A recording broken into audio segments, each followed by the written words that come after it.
Good morning, everyone. We are starting with class 8th history, chapter 1, introduction, how, when, and where. How important are dates? There was a time when historians were fascinated with dates. They were heated debate about the days on which the rulers were crowned or battles were fought in the common sense. And notion history was synonymous with date. You may have heard people say, I find history boring because it's all about memorizing date. It's such a conception. Is such a conception true? History is certainly about changes that occur over time. Wait a second. What happened? Okay. So history is certainly about the changes that occur over time. It is about finding out how things were in the past and how things have changed. As soon as we compare the past with the present, we refer to time. We talk of before and after. Living in the world, we do not always ask historical questions about what we see around us. We take things for granted as if what we see has always been in the world we inhabit. But most of us have our modern moments of wonder when we are very curious and we ask questions that actually are historical. Watching someone sip a cup of tea at a roadside tea stall, you may wonder, when did the people begin to drink tea or a coffee? Looking out of the window of a train, you may ask yourself, when were railways better? How did the people travel long distance before the age of the railways? Reading the newspaper in the morning, you may be curious to know how people got to hear about things before newspaper began to be printed. This is a Brahman offering Shastra to Britannia. Front speed to the first map produced by James Rennell in 17. First map was produced by James Rennell in 1782. Rennell was asked by Robert Clive to produce map of Hindustan. An enthusiastic supporter of British conquest of India, Rennell saw preparation of the map as essential to the process of domination. The picture here tries to suggest that Indians willingly gave over their ancient text to Britannia, the symbol of British power, as if asking her to become the protector of Indian culture. Okay. All such historical questions refer us back to the notion of time, but time does not have to be always precisely dated in terms of a particular year or a month. Sometimes it's actually incorrect to fix precise date to process that happens over a period of time. People in India did not begin drinking tea one fine day. They develop a taste for it over time. There can be no one clear date for a process such as this. Similarly, we cannot fix one single date on which the British rule was established or the national movement started or changes took place within the ceremony and society. All these things happen over a stretch of time. We can only refer to a span of time and an approximate period over which particular changes became visible. Why then do we continue to associate history with a string of dates? The association has a reason. There was a time when history was an ancient account of battles and big events. It was about rulers and their policies. Historians wrote about the year a king was crowned, the year he was married, the year he had a child, the year he fought a particular war, the year he died, and the year the next ruler succeeded to the throne. For even such as these specific dates can be defined, and in history such as these debates about the dates continue to be important. As you have seen in the history textbook of the past 2 years, historians now write it about a host of other issues and other questions. They look at how people and their livelihood, what they produce and ate, how cities developed and markets came up, how kingdoms were found and new ideas spread, and how cultures in the society evolved. See, it is an old advertisement help us to understand how markets for new products were created and new tastes were popularized. In 1922 advertisement for Lipton tea, this is the royalty all over the world associated with this tea. In the background, you see the outer wall of an Indian palace, where in the foreground, seated on horseback, is the third son of the Queen Victoria, Britain, Prince Arthur, who was given title of Duke of Connaught. Prince Arthur, Duke of Connaught. Okay, which date? By what criteria do we choose that our date as important? The dates we select, the dates around which we compose our story of the past are not important on their own. They become vital because we focus on a particular set of events as important. If our focus of a study changes, we begin to look a new issue, a new set of dates will appear significant. Consider an example in the history is written by British historians in India. The rule of each governor general was very important. These histories begin with the rule of the first Governor General Warren Hastings and ended with the last Viceroy Lord Mountbatten. In separate chapters, we read about the deeds of other Hastings, Wellesley, Bentinck, Dalhousie, Canning, Lawrence, Lytton, Ripon, Curzon, Harding, Irwin.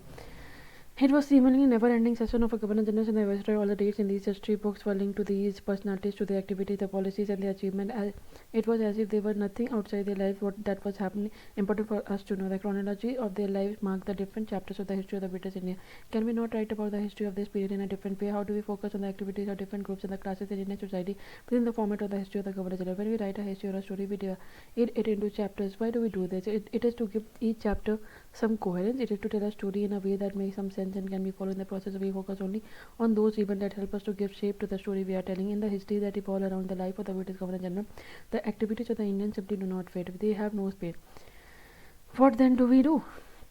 Clearly, we need another format for our story. This would mean that the old dates may no longer have the significance they earlier had. A new set of dates will become more important for us to know. This is Boris Hastings became the first Governor General in 1773, while history books narrated that each of the Governor General biographies glorified them as persons and the painting projected them as very powerful figures. How do we periodize? In 1817, James Bailey was a Scottish economist and a political witchhopper, published a massive three-volume book, A History of British India. Club, History of British India, James Mill, 1870. In this, he divided the Indian history into three periods: Hindu, Muslim, and the British. This periodicity and came to be widely accepted. Can you think of any problem with this way of looking at Indian history? Why do we try and divide the history into different periods? We do so in an attempt to capture the characteristic of a time, its central features as they appear to us. So the term through which we periodize, that is, demarcate the differences between the period, became very important. They reflect our ideas about the past. They show how we see the significance of the change from one period to the next. Mill thought that all Asian societies were at a lower level of civilization than the Europe. According to his telling of history, before the British came to India, Hindu and the Muslim despot ruled the country. Religious intolerance, the caste taboos, the superstitious practice dominated the social life. British rule, Mill felt, could civilize India. To do this, it was necessary to introduce European manner, the art, institution, and laws in India. Civilized करना था, they were barbaric. So Mills in fact suggested that the British should conquer all the territories in India to ensure the alignment and happiness of the Indian people, for India was not capable of progress without the British. In this idea of history, British rule represented all the forces of the progress and civilization. The period before British rule was one of darkness. Can such a conception be accepted today? In any case, can we refer to any period of history as Hindu or Muslim? Not a variety of it exists simultaneously in this period. Why should we characterize an age only through the relation of the rulers of the time?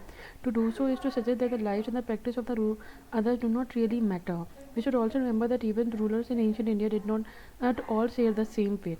Moving away from the British classification, historians have usually divided Indian history into ancient, medieval, and modern. This division too has this problem. It is periodization that is borrowed from the West, where the modern period was associated with the growth of all the forces of modernity, for example, science, reason, democracy, liberty, equality.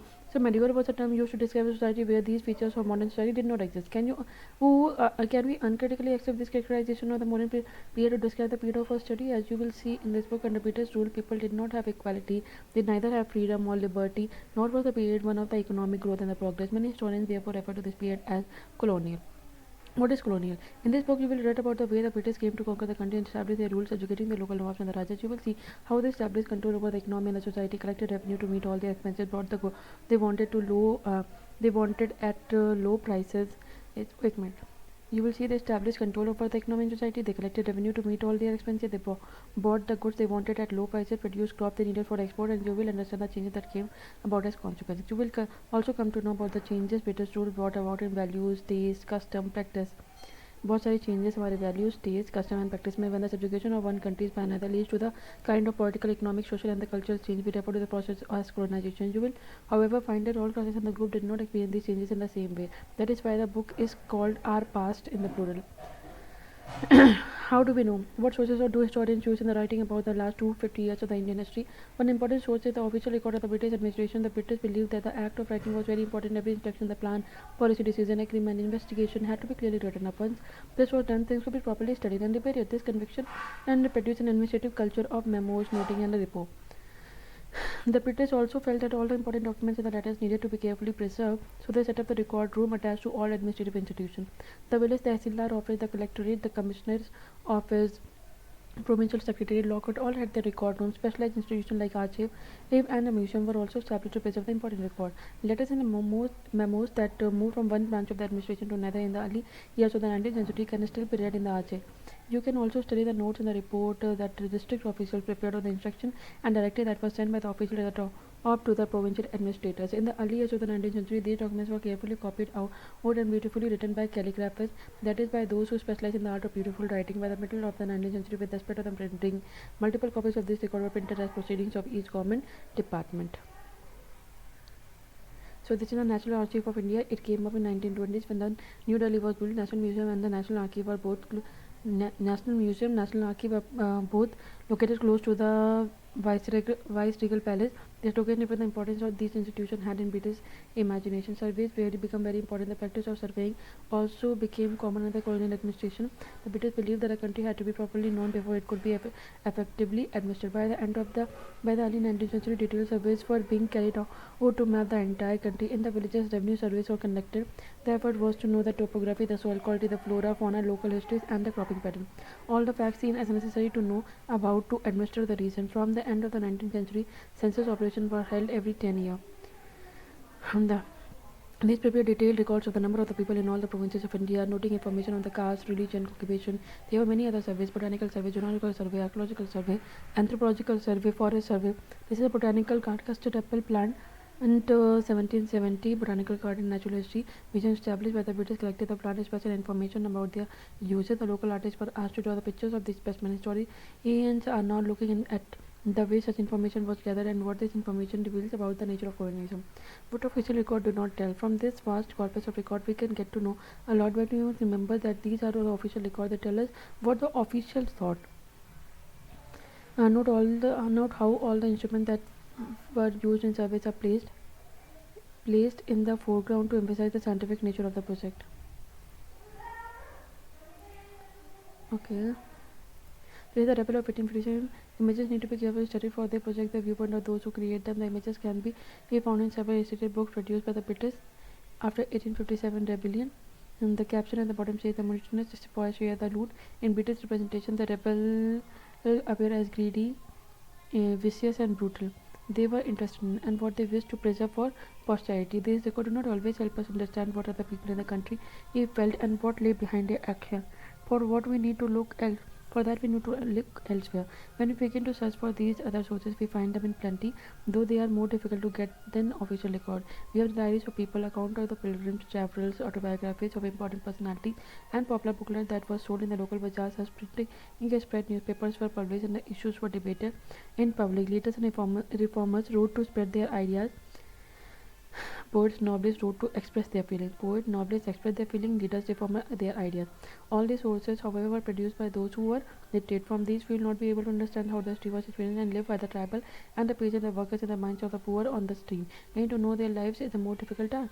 Yet, this can be done if we make a little bit of effort. When you read the book, you will see how this can be done. Thank you.